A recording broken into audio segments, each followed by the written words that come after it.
Hello and welcome to another edition of the Webcomic Beacon Presents First Issue. This is going to be something a little bit different that we're going to be trying out here.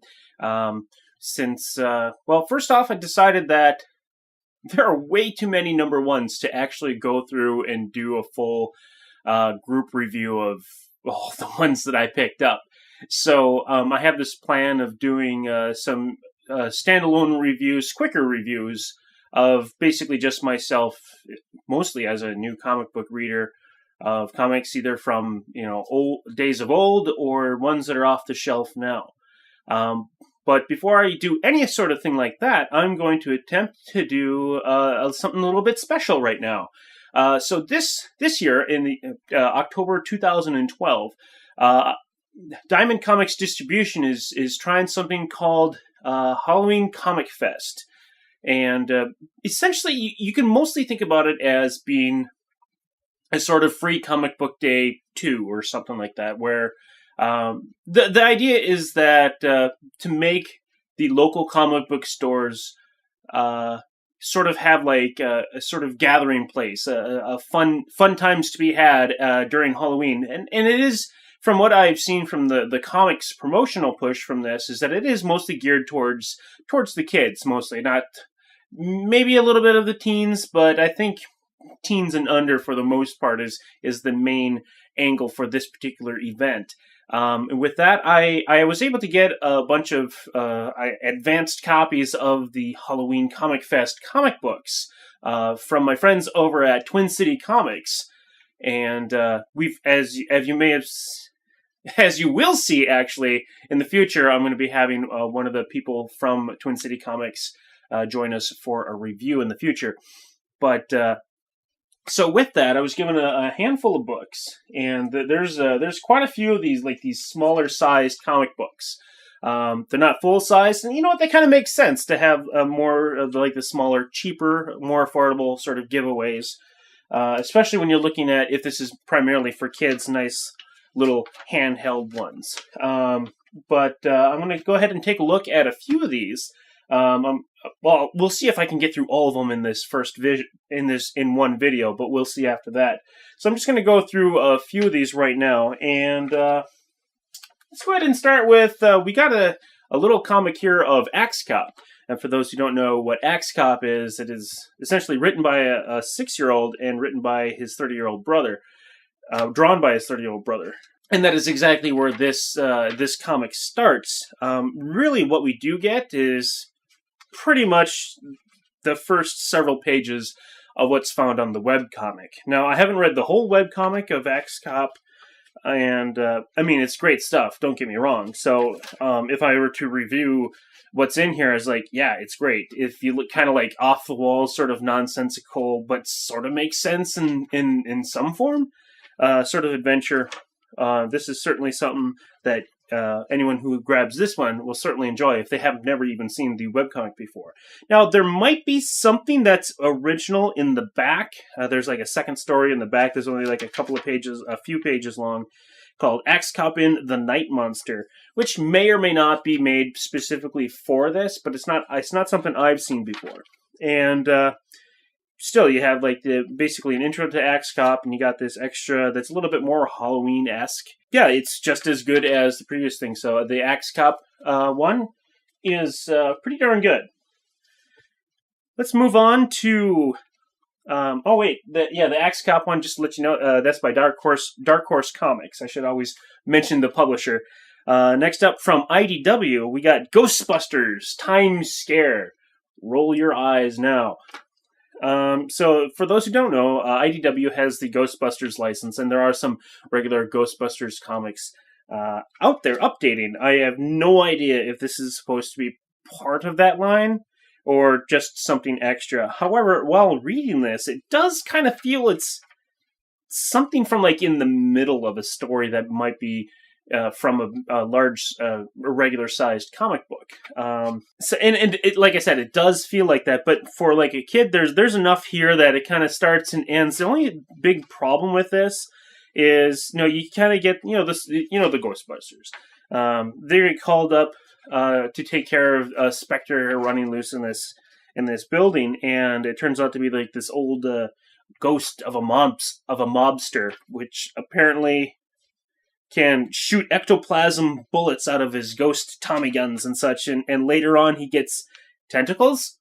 Okay, but while it kind of works as a sort of like a quick little introduction to, say, like Ghostbusters in general, the story itself is a little, I really would like to know a little bit more about this ghost. I really would like to know, why is this ghost hanging around here? We really don't get any sort of reason for that. A little bit of backstory would be good, but maybe I'm trying to think about it too much. It's sort of like a quick and dirty little comic and introduction. It's all right for what it is, but if there was a longer version of the story, which it seems like it's just a piece of, I might want to take a look at that and see if I get a little bit more of what I really wanted out of that comic. All right. Well, who's publishing this one? Oh, I can't even find it. I don't see a publisher for. Okay, Vizkids. Vizkids did his Mr. Men, Little Miss Daredevil, The Incredible Race. This is, I don't know if anybody really remembers Mr. Men, but I don't know if it was a cartoon back in the day. But I know it's a much older line of characters than the most recent cartoon, which happened in the 2000s era. Maybe about 5 years ago, there was a Mr. Man, Little Miss cartoon. But when I was a kid, when I was like maybe 6, 7, I remember having a figurine for Little Miss Sunshine, actually. And it might have come from like a McDonald's toy or something like that, but I do remember that. So it's nothing new, but you can, it's cool that they brought back, and that's not important for any new reader, of course, to know that there's a history to it. But I do know that there's a cartoon for it. And while reading the comic, now, if anything feels like it's kind of just chopped right out of some other longer story, this certainly does feel like it.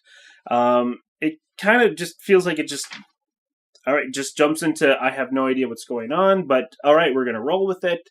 We got Little Miss Daredevil is having a blast in this sort of zero gravity chamber. And, well, this isn't good enough. Oh, look, a rocket. I'm going to go up in the rocket. Whee! And, it's sort of like the mishaps. Oh, we got to stop this jelly satellite from spreading jelly all over the galaxy. Okay. It's just kind of like absurdist, extreme absurdist for, like, why would there be a satellite like that anyway in this test rocket? And why would this guy that's not the astronaut be wearing a full suit that's just supposed to be doing maintenance? All right, clearly you're not supposed to think about it. It's misdirection. Now, a kid would probably have real fun with this. I mean, I remember when I was a kid, and I remember the stuff that I was into, that I was reading was a lot nonsensical. Now, just because it's for a kid doesn't mean that's an excuse not to write a proper story, of course.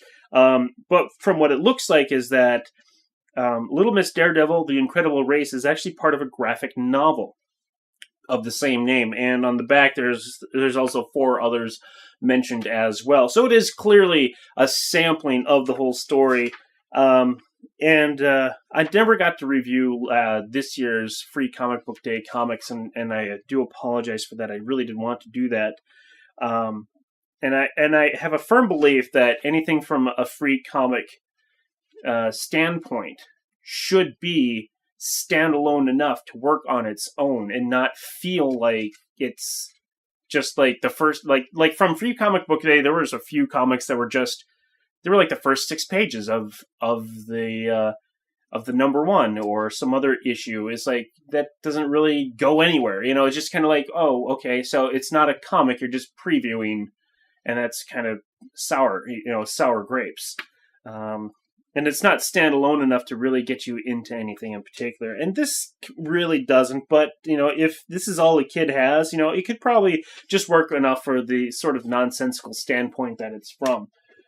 And this next one, it's from Top Shelf Kids Club, I think.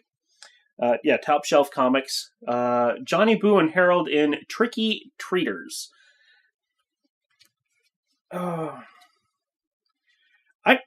I don't want to say this, but this is the one that I felt that was absolutely terrible. And I say that because the writing is, I find it dumb. But thinking about that, rereading this, I was looking at it. It's like, this is exactly the sort of jokes that I would and did actually. There's some in here that I totally came up with when I was a kid. Now, maybe this is written by a kid, because it certainly feels like that. A lot of that sort of like dumb humor, that sort of obvious stuff, the stuff that you think other people. I remember standing up in front of my parents, and I think they had some guests, and I wrote down some jokes.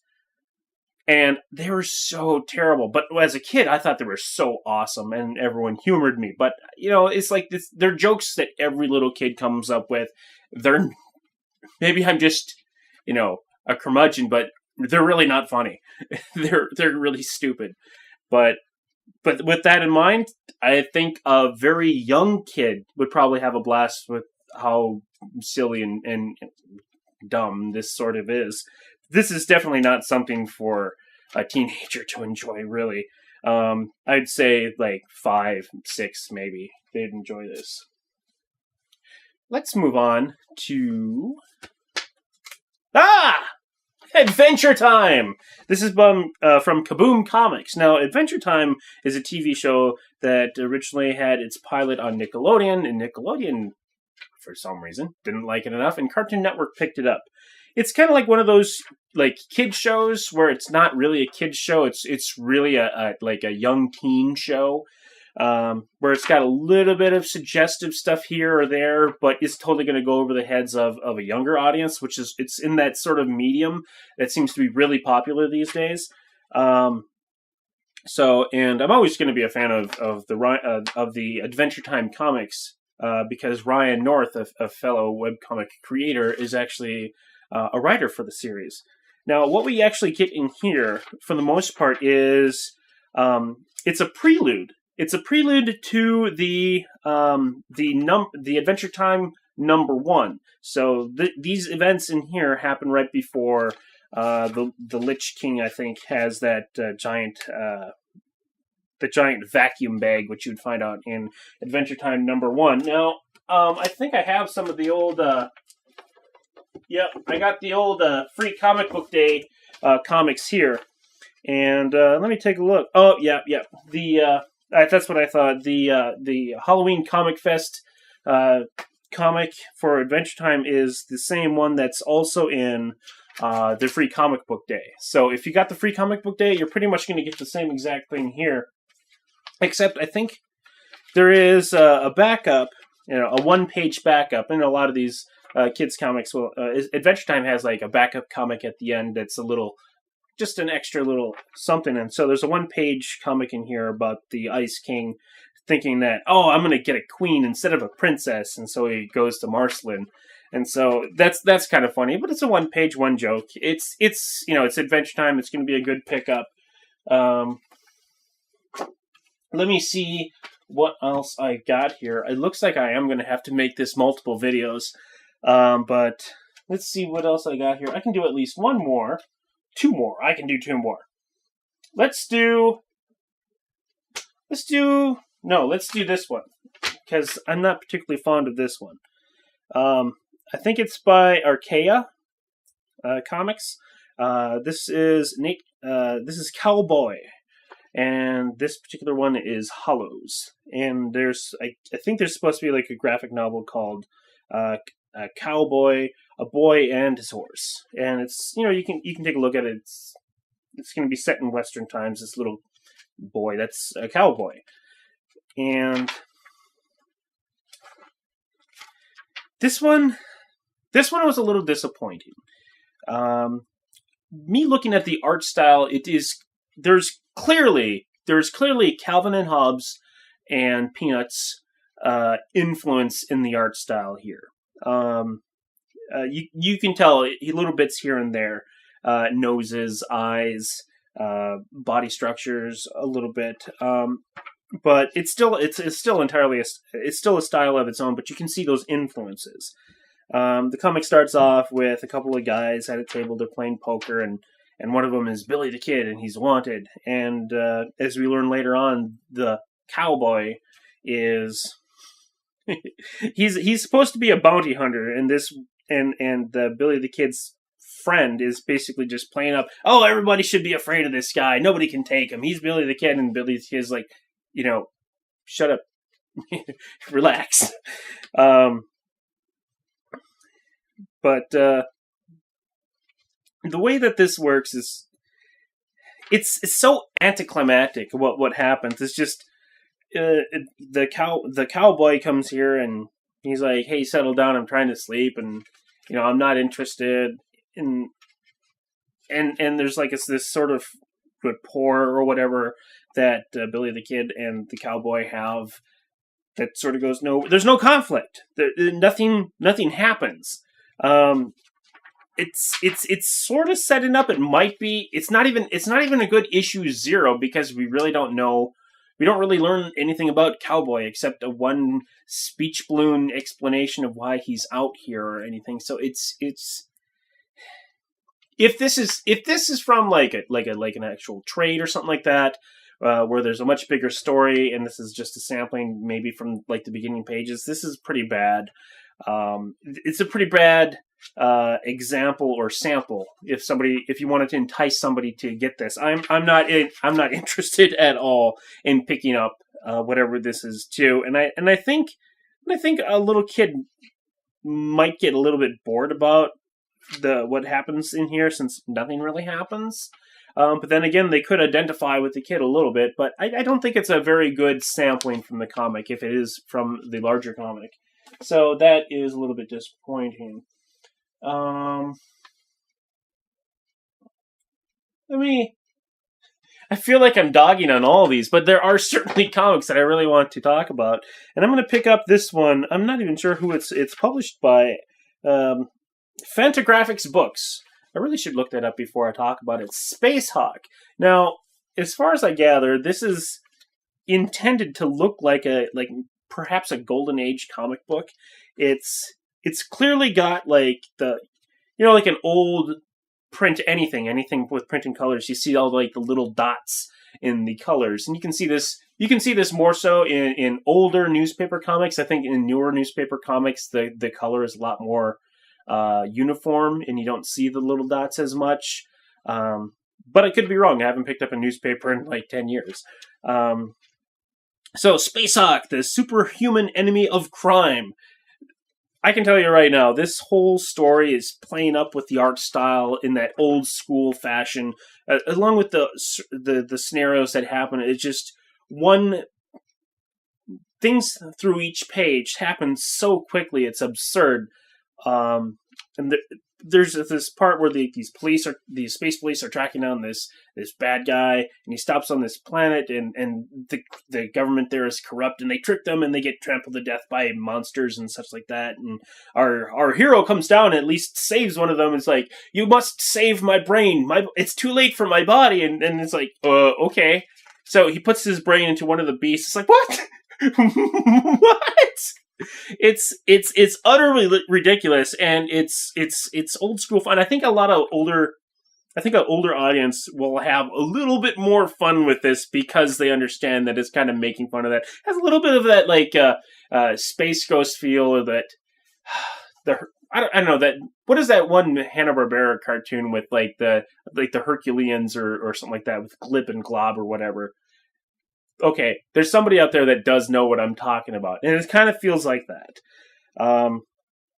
But so in the end, the hero saves the day, and the bad guy gets his dues and sort of thing. And at the end of the comic, there are a couple of advertisements where you can like cut this out and send it in, and you can get whatever it's talking about here. Now, I don't know if you're actually going to get what they're talking about here, but I did talk to one of the artists that had worked on some of the advertisements in the back, and she said that if you send that in, you actually do get something.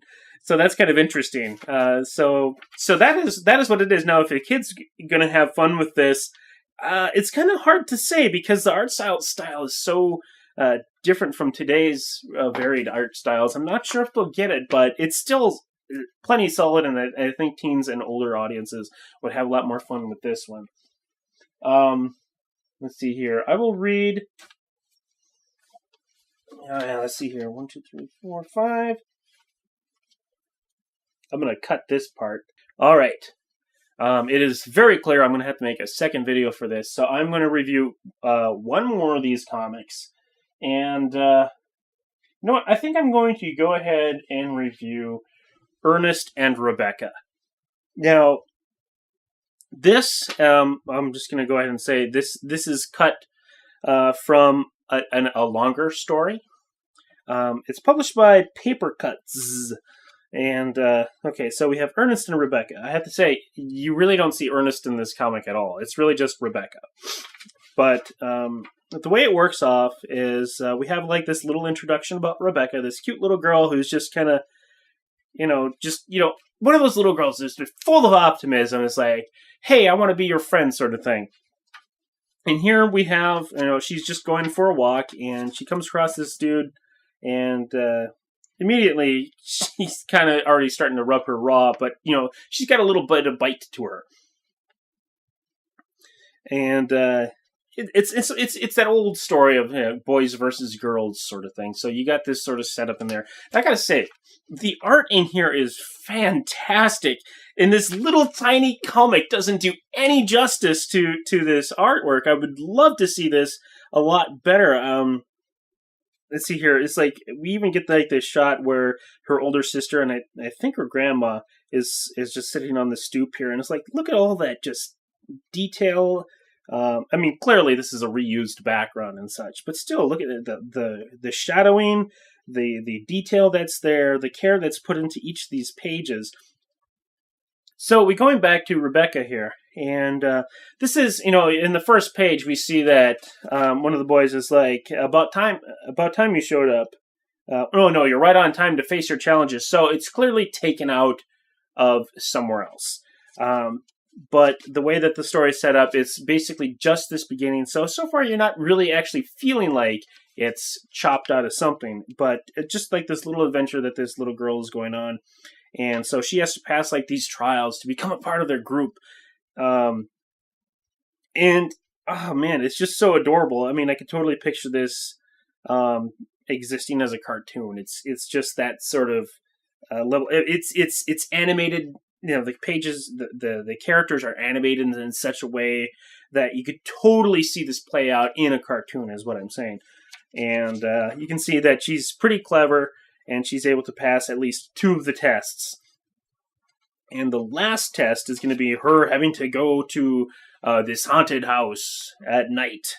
And we get a little bit cut back to her grandparents, and they're all starting to get concerned, and so because it's late at night, and her sister ends up going out looking for her, and Rebecca, it's while she really wants to be part of this club, it's getting late, and she really should get home. She doesn't want her folks to worry about her, and so she's trying to do the right thing, sort of thing, but she And she said, and she even gives up the awards that she's gotten. And said, I'm really sorry. I have to go back home.